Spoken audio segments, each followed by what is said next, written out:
Dementia Researcher with a blog and a rating. Building non-academic collaborations. Academia is all about collaboration. We are working with our colleagues together on projects and in research networks and make sure that when we put together a grant application, we have diverse and relevant expertise, not just in the topic area, but also the relevant methodological expertise. So for me as a mixed methods social care researcher with a background in neuropsychology, that means that I work together with health economists, trial units, and perhaps those with expertise in realist evaluations or implementation science. But there is something substantial missing, isn't there? What about the crucial non-academic expertise?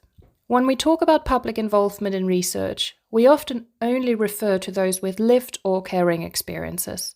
So in our case, people with dementia and their unpaid carers. That's not the whole picture though.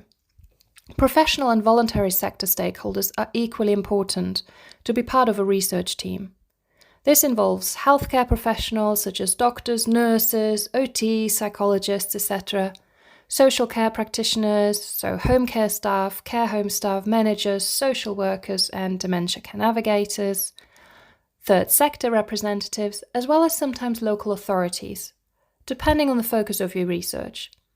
Sounds great to have such a diverse pool of expertise and opinions involved, but how do we get there?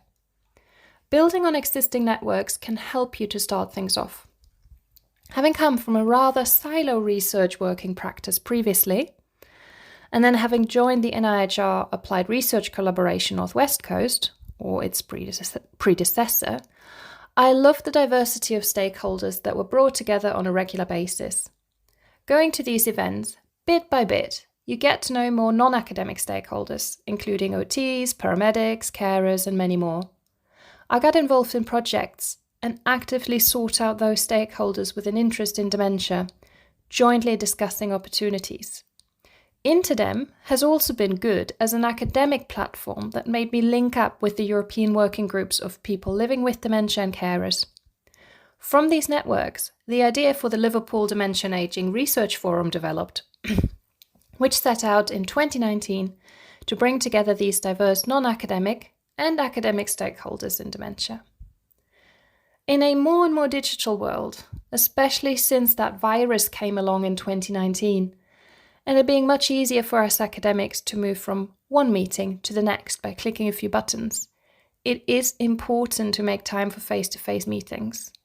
Do approach your local support groups, daycare centres, memory clinics, or other stakeholder groups and ask if you can perhaps come along to a session, or meet them for a cup of tea and discuss their interest in dementia. Building those working relationships isn't a one-way street, it's reciprocal. We need to listen to what they need and want, and try and help them to achieve this. For example, might they be interested in learning more about something in particular? Have they noticed an issue that comes up repeatedly, such as difficult behaviours of people living with dementia, or not understanding what different subtypes of dementia are about? So when building your non-academic collaborations, make sure to come back with new ideas and concerns of the stakeholders you want to work with. I suppose that's your first step of truly involving non-academics and embedding their professional experiences in the research that you do or want to do.